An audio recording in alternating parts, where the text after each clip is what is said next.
Guillaume Bigot, depuis le début de la guerre en Ukraine, le ministre des Armées, Sébastien Lecornu, a déclaré que la France n'excluait pas de procéder à des réquisitions dans l'industrie pour passer en économie de guerre. Cette réquisition est-elle inquiétante ou nécessaire ? Alors, elle peut sembler inquiétante. Elle peut sembler inquiétante parce que le terme est introduit par la loi de programmation militaire que le gouvernement a fait passer en août dernier, qui est la loi de programmation 2024-2030, et dans laquelle on peut lire qu'en cas de menace, la réquisition de toute personne physique ou morale, donc des entreprises ou des citoyens, et de tous les biens et services nécessaires pourraient parer à cette menace, peuvent être décidés en Conseil des ministres. Donc on se dit que c'est très inquiétant. Mais en fait, ce sont des termes qu'on trouvait dans le Code de la défense nationale. Il n'y a rien de nouveau. Le principe de la réquisition, c'est un très vieux principe chez nous.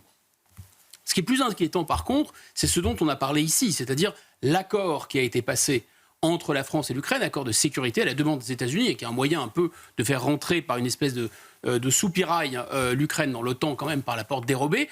Les États-Unis ont demandé aux pays de l'OTAN de faire adopter cet accord. L'Allemagne l'a passé, la France l'a passé, etc. Donc en application des engagements internationaux, oui, il pourrait y avoir réquisition. Ça peut être assez inquiétant.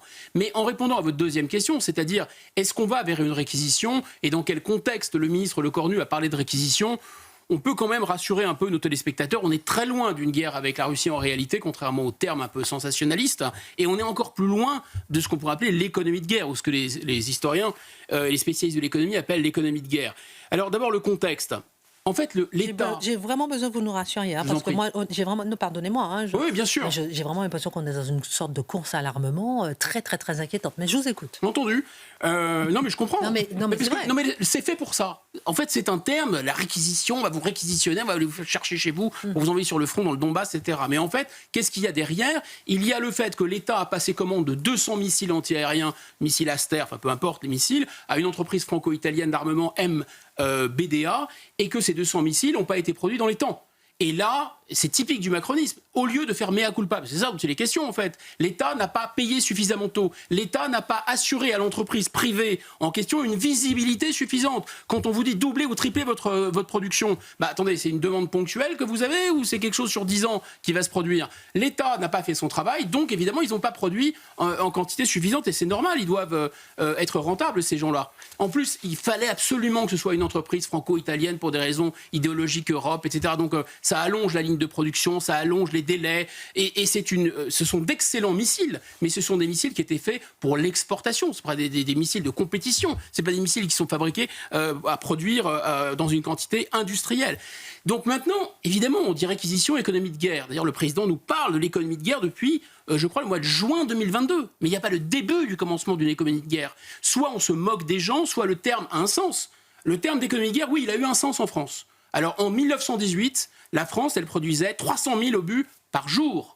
Pourquoi ? Parce que c'est ça l'économie de guerre. Là, il n'y a plus de Renault, ne produit plus de voitures. Renault, on lui dit produis des bombes. Maintenant, tu produis des bombes. Tout le monde produit des bombes. Vous produisiez des fourchettes ? Non, produisez des bombes. Tout le monde produit des bombes. C'est ça l'économie de guerre. C'est une question de vie ou de mort. Là, c'est une énorme plaisanterie, en fait. C'est pas du tout une économie de guerre. L'État n'est même pas en mesure de livrer des petits engagements microscopiques faits à l'Ukraine. Et on nous parle de réquisition d'économie de guerre. La belle blague, en réalité. La belle blague.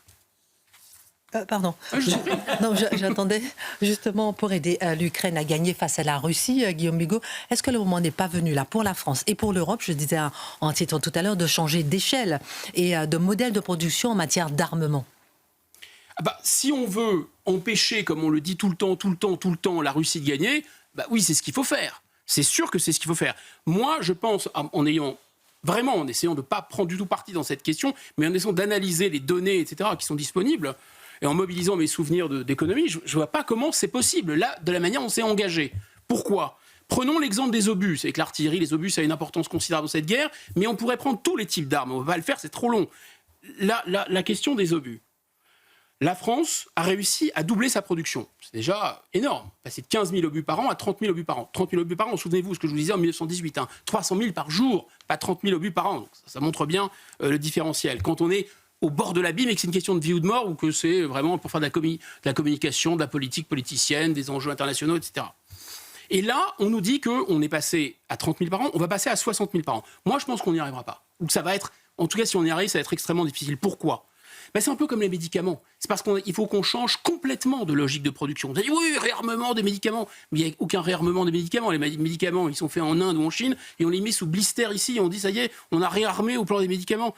En fait, pour produire des obus, par exemple, on n'a plus de poudre. On a décidé, pour faire des économies, le marché, l'Europe, etc., qu'on allait acheter de la poudre aux Allemands. Donc on n'en a plus. Mais attention, pour produire de la poudre et pour produire des obus d'ailleurs, il faut des matériaux, des matières premières chimiques qu'on n'a pas chez nous. Il faut du nitrocellulaire qu'on n'a pas chez nous. D'ailleurs, on en importait de Chine, par exemple. Il faut de l'acier. Il faut de la main-d'œuvre spécialisée, etc. On n'a plus tout ça. On ne sait plus le faire, en fait. Vous êtes en train de m'inquiéter, là, parce que là, je ne comprends pas. Donc, l'exemple des obus montre que la France ne pèse pas dans ce conflit. On marque une pause. On revient sur ce sujet. On va revenir aussi sur l'édition de Quotidien. Avec vous, Charlotte Dornelas, le sujet du jour, avec la jeune fille qui avait refusé d'enlever son voile, qui s'excuse en quelque sorte. Oh, on va essayer de comprendre tout ça. Il n'empêche que le proviseur, il n'est pas là. Il n'est plus là. Il a quitté ses fonctions. Rien ne va plus. On marque une pause. À tout de suite. Tu te crois où, là ? En bref, je suis fier de rendre, je l'espère, ne serait-ce qu'un peu les téléspectateurs curieux comme nous le sommes. Et il me manque la fin. Hop. Ah, il me manque la fin. Vous en faites pas, ça nous arrive aussi. Hein. Bah oui, j'imagine. C'est con, ça partait bien. Donc voilà, je voulais juste rappeler que malgré tout ça, Quotidien, c'est 0 dérapage, 0 procédure de sanction, 0 amende, 0 mise en demeure de l'Arcom, 0 mise en garde et aucune procédure en diffamation. Merci de m'avoir écouté. On en parle dans un instant avec vous, mon cher Marc. On reviendra sur cette audition. On parlait alors... Mais c'est fascinant. Hein, non, on parlera plus tard. Attention, on va faire un tour de table juste un instant. Et je m'excuse, parce qu'on a entendu que j'ai dit « tu te crois où ?» Là, c'était à Guillaume Bigot. Avant la pub. Comme quoi, ils savent maintenant, nos amis téléspectateurs. Non, mais ça rigole pas. Oui, voilà, parce que hors antenne, c'est vrai que Guillaume Bigot, depuis le début de l'émission, il se maquille, il se regarde dans le machin, il boit de l'eau et tout.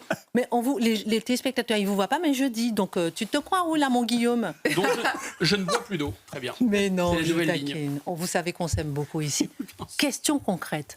On était dans cette économie de guerre avec le ministre des Armées. Vous étiez en train de nous expliquer, à notre grande surprise, que l'exemple des obus montre que la France ne pèse pas dans ce conflit. Pourquoi ? Écoutez, le dernier rapport de la CIA évalue la production d'obus annuelle de l'Ukraine à 2,5 millions. Donc là, si on arrive à doubler encore, on arrivera à 60 000. 60 000 versus 2,5 millions.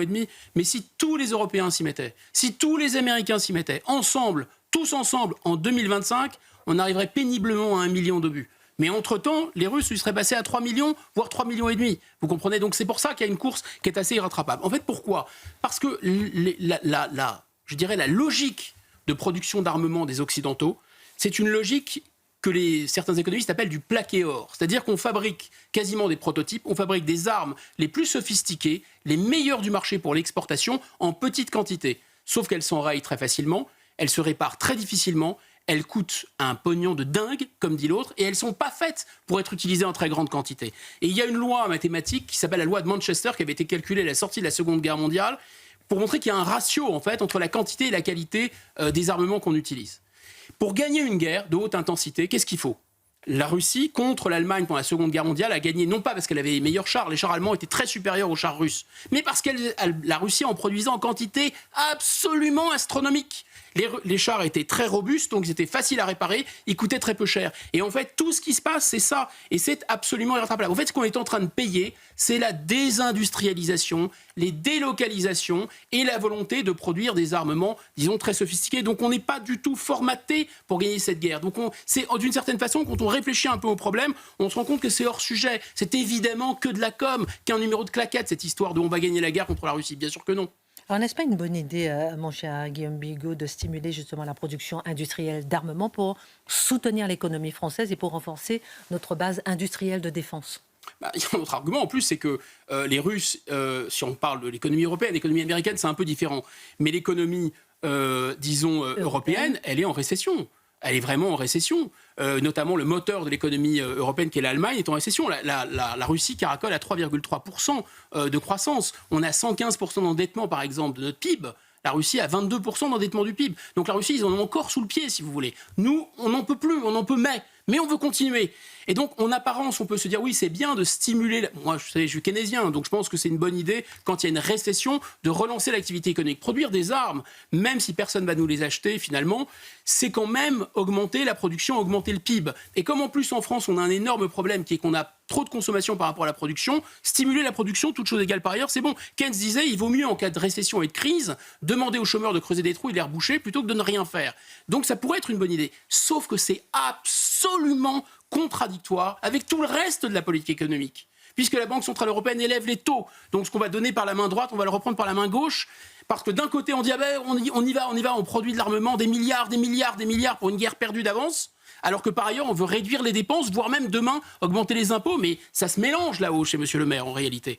Donc là, il y a un énorme problème, c'est que c'est totalement contradictoire. Sans parler d'un problème d'acceptabilité sociale énorme, parce qu'on nous explique qu'il n'y a plus d'argent pour les hôpitaux, il n'y a plus d'argent pour l'école, il va falloir faire des économies, il n'y a plus d'argent pour le logement, il n'y a même plus d'argent, on en parlait sur ce plateau, pour réparer les ponts, par exemple en France, qui s'écroulent, les routes, mais par contre, de l'argent pour une guerre qui est perdue à l'avance, des milliards, là il y en a. Mais ça pose un énorme problème d'acceptabilité sociale. Évidemment, c'est très, très étrange. Ensuite, ce qu'on pourrait dire, c'est que oui, on pourrait dire c'est bien de reconstituer la filière poudre, de se redonner des moyens de produire des armements de manière plus autonome. Parfait. Mais en réalité, est-ce que ce sont nos besoins de défense de manière stratégique ? Nous sommes une puissance nucléaire. Faire une guerre conventionnelle contre la Russie, c'est pas du tout un horizon crédible. En revanche, c'est exactement comme pendant le Covid, on nous a dit le cancer c'est fini, les maladies cardiovasculaires c'est fini, il n'y a que le coronavirus. Donc là, on est en train de rebasculer tout en mode guerre conventionnelle contre la Russie qu'on va perdre et qu'on ne livrera jamais. C'est absurde.